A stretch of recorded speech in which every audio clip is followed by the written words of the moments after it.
കൂട്ടുകാർക്ക് നമസ്കാരം. ഓണത്തിൻ്റെ റെസിപ്പിയിൽ ബീട്രൂട്ട് പച്ചടി ഉണ്ടാക്കുന്ന റെസിപ്പിയാണ് ഇന്ന് കാണിക്കുന്നത്. ഇത് കാറ്ററിംഗുകാരൊക്കെ ചെയ്യുന്ന ഒരു രീതിയിലാണ് ഞാൻ നിങ്ങളെ കാണിച്ചു തരുന്നത്. സാധാരണ നമ്മൾ വീട്ടിൽ ചെയ്യുന്ന രീതിയിലല്ല. ഇത് നല്ല ടേസ്റ്റാണ്. ഓക്കെ, അപ്പം നമുക്ക് തയ്യാറാക്കാം. അപ്പോൾ അതിനായിട്ട് ഞാനിവിടെ ഒരു ചീനിച്ചട്ടി വെച്ചിട്ടുണ്ട്. ഇത് ചൂടാകുമ്പോൾ ഇതിലേക്ക് നമുക്ക് കുറച്ച് വെളിച്ചെണ്ണ ഒഴിച്ചു കൊടുക്കാം. എണ്ണ ചൂടായി. ഇനി ഇതിലേക്ക് 4-5 കൊച്ചുള്ളി ചെറുതായിട്ട് കൊത്തിയരിഞ്ഞത്,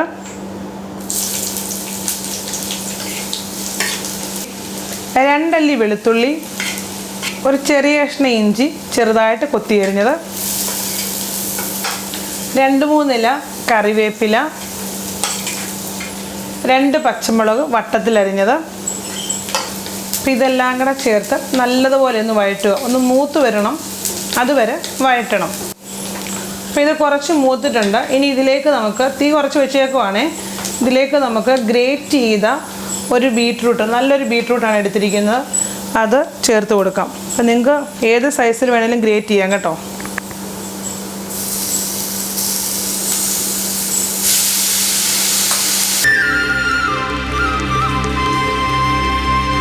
ബീട്രൂട്ട് ഇതേപോലെ ഗ്രേറ്റ് ചെയ്ത് ചേർത്തതിന് ശേഷം ഇതിലേക്ക് നമുക്ക് ഒരു നുള്ളു മഞ്ഞൾപ്പൊടി ചേർക്കണം. ലേശം ഉപ്പും കൂടെ ചേർത്ത് കൊടുക്കാം. ഒന്ന് മിക്സ് ചെയ്യണം എല്ലാം കൂടെ. ഇനി ഇത് പച്ചമണമൊക്കെ മാറണമല്ലോ, ഇത് നല്ലപോലെ ഒന്ന് വേവുകയും ചെയ്യണം. അതിനായിട്ട് നമുക്ക് ലേശം വെള്ളം ഒഴിച്ച് അടച്ച് വെച്ച് ഒന്ന് വേവിക്കണം. ഞാൻ കുറച്ച് വെള്ളം ഒഴിക്കുവാണ്.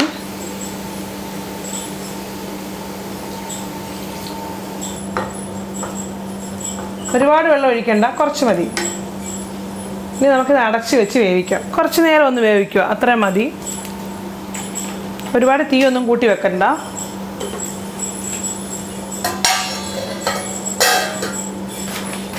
ബീട്രൂട്ട് ഇവിടെ ചെറിയ തീയിൽ വേവുന്ന സമയത്ത് നമുക്ക് തേങ്ങ അരപ്പ് തയ്യാറാക്കാം. അതിനായിട്ട് ഒരു കൈപ്പിടി തേങ്ങ വേണം. അതായത് വലിയ കൈപ്പിടിയല്ല, ചെറിയ കൈപ്പിടി തേങ്ങ, ഒരു ചെറിയ ടീസ്പൂണിന് കടുക്, 1/2 ടീസ്പൂണോളം, 1/2 ടീസ്പൂൺ വേണ്ട കേട്ടോ, 1/2 ടീസ്പൂണോളം ചെറിയ ജീരകം അഥവാ നല്ല ജീരകം. ഇത് രണ്ടും എടുത്തിട്ട് കുറച്ച് വെള്ളം ചേർത്ത് നല്ല സ്മൂത്തായിട്ട് അരച്ചെടുക്കണം കേട്ടോ. കുറച്ച് വെള്ളം ചേർത്തിട്ട് ആദ്യം ഒന്ന് അരച്ചിട്ട് പിന്നെയും കുറച്ചും കൂടെ വെള്ളം ചേർത്ത് അങ്ങനെ വേണം അരയ്ക്കാൻ. അപ്പം കറക്റ്റായിട്ട് അരഞ്ഞു കിട്ടും. അതുപോലെ തേങ്ങയൊക്കെ ഡയറക്റ്റായിട്ട് ഫ്രിഡ്ജിൽ നിന്ന് എടുത്തിട്ട് അരയ്ക്കാതെ കുറച്ച് നേരം മുന്നേ ഫ്രിഡ്ജിൽ നിന്ന് എടുത്ത് വെളിയിൽ വെച്ചതിന് ശേഷം വേണം അരച്ചെടുക്കാൻ. ഞാനിത് അടച്ചു വെച്ചിട്ട് ഏകദേശം 5-6 മിനിറ്റ് ആയി കേട്ടോ. നമുക്കിനി ഇത് അടപ്പ് മാറ്റാം. ഓക്കെ, ഇത്രയും വെന്താൽ മതി. നമുക്കിനി ഇത് തീ അങ്ങ് ഓഫ് ചെയ്യാം. ഓഫ് ചെയ്തിട്ട് ഇത് നമുക്കൊന്ന് ചൂടാറിക്കഴിഞ്ഞിട്ട് ഒന്ന് മിക്സിയുടെ ജാറിലിട്ടൊന്ന് അരച്ചെടുക്കണം കേട്ടോ. അപ്പം ഞാൻ ഓഫാക്കിയിട്ടുണ്ട് തീയും. അപ്പോൾ അരച്ചെടുക്കുമ്പോൾ ഒരു കാര്യം ശ്രദ്ധിക്കണം, ഒരുപാടങ്ങ് സോഫ്റ്റായിട്ട് അരയ്ക്കല്ല, കുറച്ച് തരി പോലെ കിടക്കണം. ആ രീതിയിൽ അരച്ചെടുക്കണം. ചൂടാറിയിട്ടേ അരയ്ക്കാവൂ. ബീട്രൂട്ട് വഴറ്റിയത് ഞാൻ അരച്ച് വെച്ചിട്ടുണ്ട്, കുറച്ച് തരി പോലെ. ഇനി ഞാൻ അതേ ചീനച്ചട്ടി തന്നെ കഴുകിയിട്ട് ചൂടാവാൻ വെച്ചു. ഇതിലേക്ക് കുറച്ച് വെളിച്ചെണ്ണ ഒഴിച്ചു കൊടുക്കാം. എണ്ണ ചൂടാകുമ്പോൾ 1/2 ടീസ്പൂൺ കടുക് ഇട്ട് കൊടുക്കാം. കടുക് പൊട്ടുമ്പോൾ 1 തണ്ട് കറിവേപ്പില, കൂടെ തന്നെ 2-3 കൊച്ചുള്ളി ചെറുതായിട്ട് അരിഞ്ഞത്, 1-2 വറ്റൽമുളക് മുറിച്ചിട്ടത്. ഈ ഉള്ളി ഒരു ലൈറ്റ് ഗോൾഡൻ ബ്രൗൺ ആവണം കേട്ടോ, അതുവരെ വഴറ്റണം.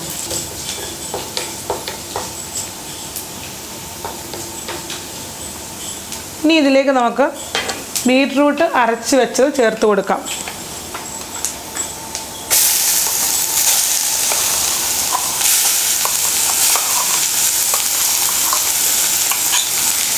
ബീട്രൂട്ട് മിക്സ് ചേർത്തതിന് ശേഷം ഒന്ന് ഇളക്കിയിട്ട് ഇതിലേക്ക് നമുക്ക് തേങ്ങയുടെ അരപ്പൂടെ ചേർത്ത് പച്ചമണം മാറുന്നതിന് വരെ ഒന്ന് ഇളക്കണം കേട്ടോ.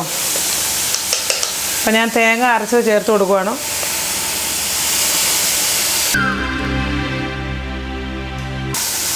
തീ ഒന്ന് ലേശം കുറച്ച് വെച്ചേരെ. തേങ്ങ ചേർത്തിട്ട്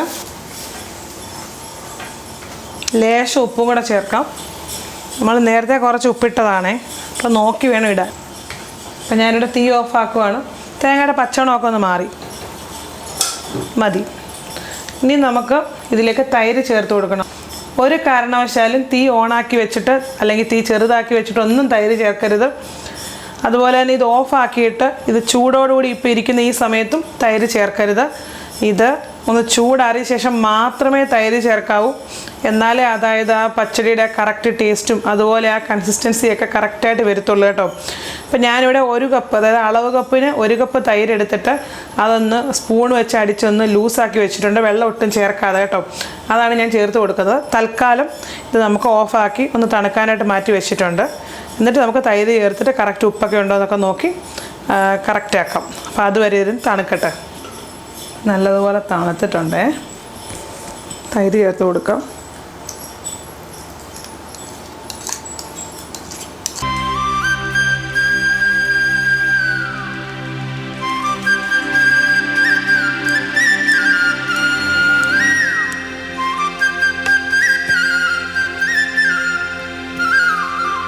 അപ്പം ഞാൻ ഈ തൈര് ചേർത്ത് നല്ലതുപോലെ മിക്സ് ചെയ്തിട്ടുണ്ട്. കുറച്ച് ഉപ്പും കൂടെ ചേർത്തിട്ടുണ്ട്. അപ്പോൾ ഉപ്പും എല്ലാം കറക്റ്റായിട്ടുണ്ട്. ഒരു കാരണവശാലും നിങ്ങൾ വെള്ളം ചേർക്കരുത്.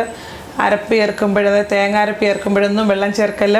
അതുപോലെ തൈരിലും വെള്ളം ചേർത്ത് അത് അടിക്കരുത് കേട്ടോ. അപ്പോൾ തൈര് വെള്ളം ചേർക്കാതെ അടിച്ചെടുത്തതാണ്. ഇത് കറക്റ്റ് 1 കപ്പ് തൈരുണ്ട്. വേണമെങ്കിൽ ഒരു 2 സ്പൂൺ കൂടി ഇട്ട് കൊടുത്താലും കുഴപ്പമൊന്നുമില്ല. ഇപ്പം നല്ല ടേസ്റ്റുള്ള ഒരു പച്ചടിയാണ് ബീട്രൂട്ട് പച്ചടി. നല്ല സൂപ്പറാണ്. ഇതുണ്ടാക്കി വെച്ചിട്ട് ഒരു കുറച്ച് മണിക്കൂർ കഴിഞ്ഞിട്ട് എടുത്തു നോക്കണം. അപ്പോഴത്തേക്ക് ഇത് കറക്റ്റായിട്ട് സെറ്റാവും. അപ്പം ടേസ്റ്റ് ഒന്നുകൂടെ കൂടും. പിന്നെ ഇതേപോലെ ഞാൻ ഈ ബീട്രൂട്ട് അരച്ചപ്പോഴും തരിയായിട്ടാണ് കിടക്കുന്നത്, നിങ്ങൾ കണ്ടില്ലേ? അതേപോലെ തരിയായിട്ട് അരയ്ക്കാനും ശ്രദ്ധിക്കണം. ഒരുപാടങ്ങ് സോഫ്റ്റായിട്ട് അരഞ്ഞു പോരെന്ന് അർത്ഥം. അതുപോലെ തേങ്ങ അരയ്ക്കുമ്പോൾ അത്യാവശ്യത്തിന് സോഫ്റ്റായിട്ട് അരയുകയും ചെയ്യണം. അതുപോലെ ചെറിയ ജീരകം ഒരുപാട് കൂടരുത്. കൂടിക്കഴിഞ്ഞാലും ഇതിനൊരു ചൊവയാവും. അപ്പോൾ നല്ല സൂപ്പർ ടേസ്റ്റുള്ള കാറ്ററിംഗ് സ്റ്റൈല് ഒരു പച്ചടി ഇവിടെ റെഡി ആയിട്ടുണ്ട്. നിങ്ങൾ ഒരിക്കലെങ്കിലും തയ്യാറാക്കി നോക്കണം. നിങ്ങൾ സാധാരണ തയ്യാറാക്കുന്നതിലും കുറച്ച് വ്യത്യാസം കാണും കേട്ടോ ടേസ്റ്റിൽ. അപ്പോൾ നിങ്ങൾക്ക് ഇഷ്ടമായെങ്കിൽ ഈ വീഡിയോയുടെ താഴെ കമൻറ്റ് ചെയ്യാൻ മറക്കരുത്. വീണ്ടും അടുത്ത നല്ല ഒരു അടിപൊളി റെസിപ്പിയിൽ കാണുന്നവരെ എല്ലാ കൂട്ടുകാർക്കും നന്ദി, നമസ്കാരം.